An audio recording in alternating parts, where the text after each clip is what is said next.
Hey YouTube, Brian LCS here. Thanks for stopping by the channel and this video, The Amazing Spider-Man number 88 review.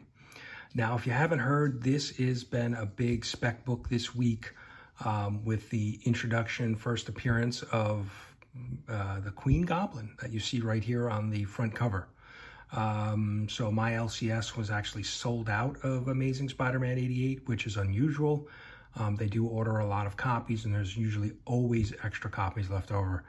But I guess people are specking on this book hard, and so copies are being snatched up. I don't know if this has a long-term play, whether this character will be kind of a new mainstay villain for Spider-Man or Ben Reilly, but only time will tell.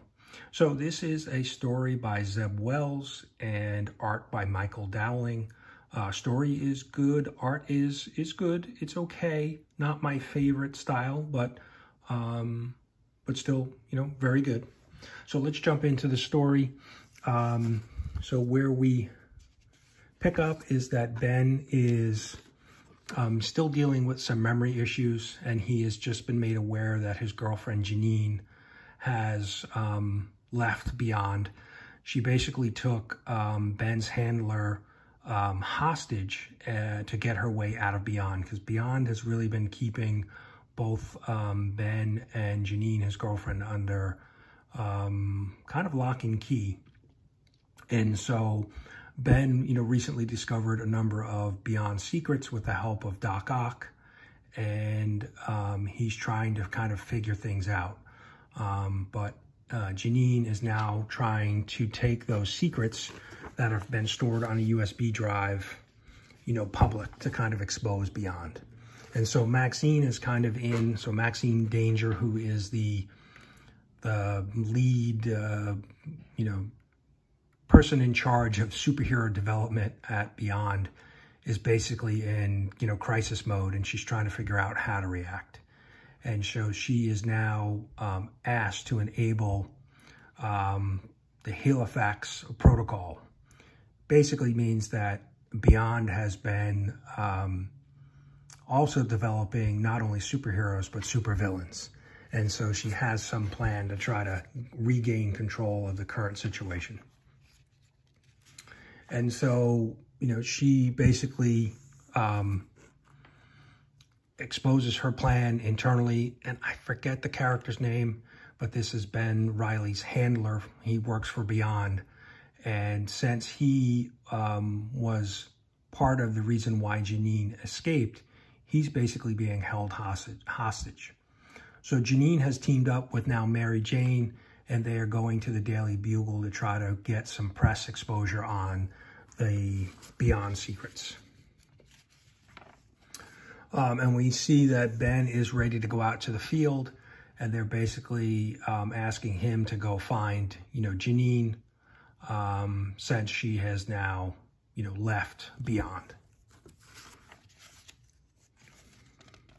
And basically there's some more discussion with Maxine, and she's, exposing the whole subplot of Beyond, that they're really in the both sides of the business, superheroes, supervillains, and basically that Beyond, with that type of situation, playing both sides of the coin, they can then ultimately sell products to help deal with these supervillains.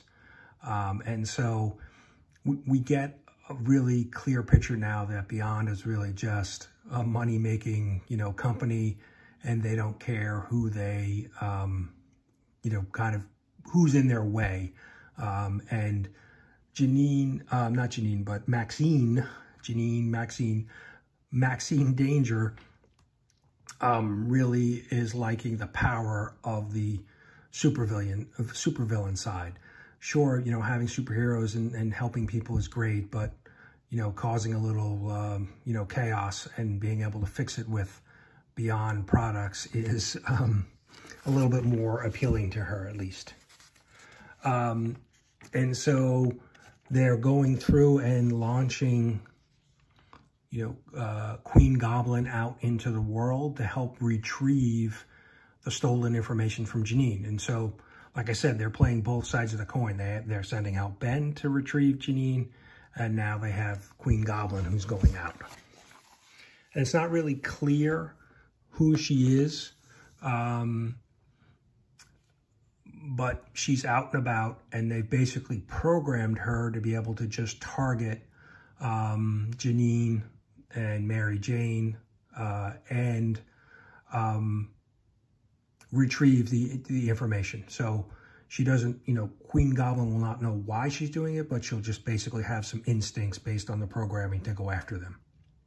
And so, Mary Jane and Janine are at the Daily Bugle, and they are, kind of reviewing their information that they have, and in comes the Queen Goblin and basically attacks them.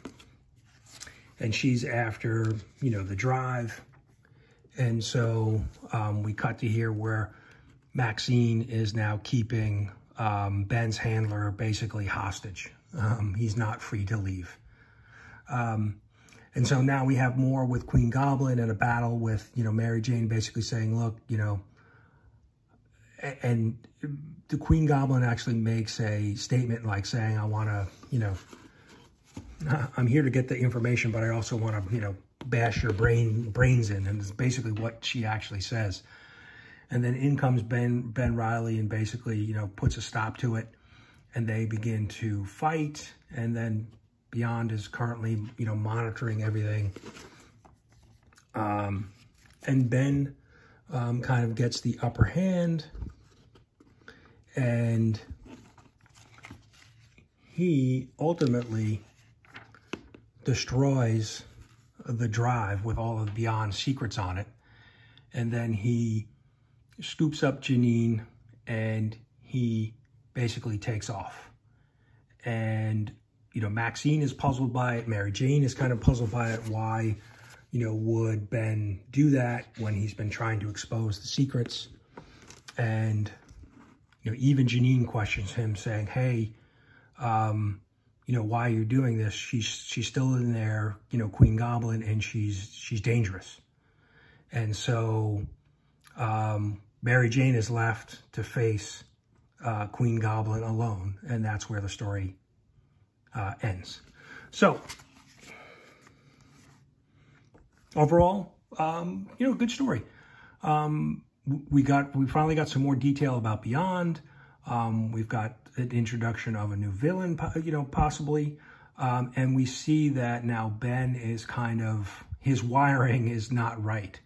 The effects that, Beyond has or the things that Beyond has done to him are having effects on his, mental state, his memories, and how he's reacting to, handling certain situations.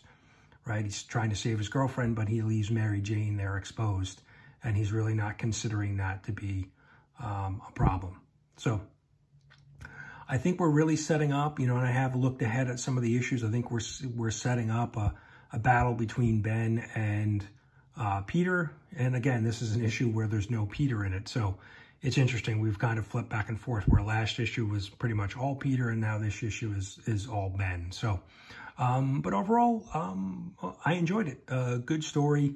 Obviously, we have a cliffhanger at the end. What's going to happen to Mary Jane? What's going on with Ben? Why did he destroy all the information? And, who is Queen Goblin? What's the backstory? Where is she going to go? So overall, a good story. So my rating, how would I rate it? Out of my 5 web rating, 1 being not so good, 5 being excellent, I think I'm going to go with a solid 4 webs. So really, I really enjoyed it. And I think we're finally at the point where we're moving the story forward. So let me know. Let me know what you think. Were you specking on this book? Do you normally just collect Spider-Man? What do you think of the storyline, the introduction of Queen Goblin, and where the story's going? Love to hear your comments and discuss Amazing Spider-Man. So thanks for watching, and we will see you with our next review in Amazing Spider-Man number 89. Thanks for watching.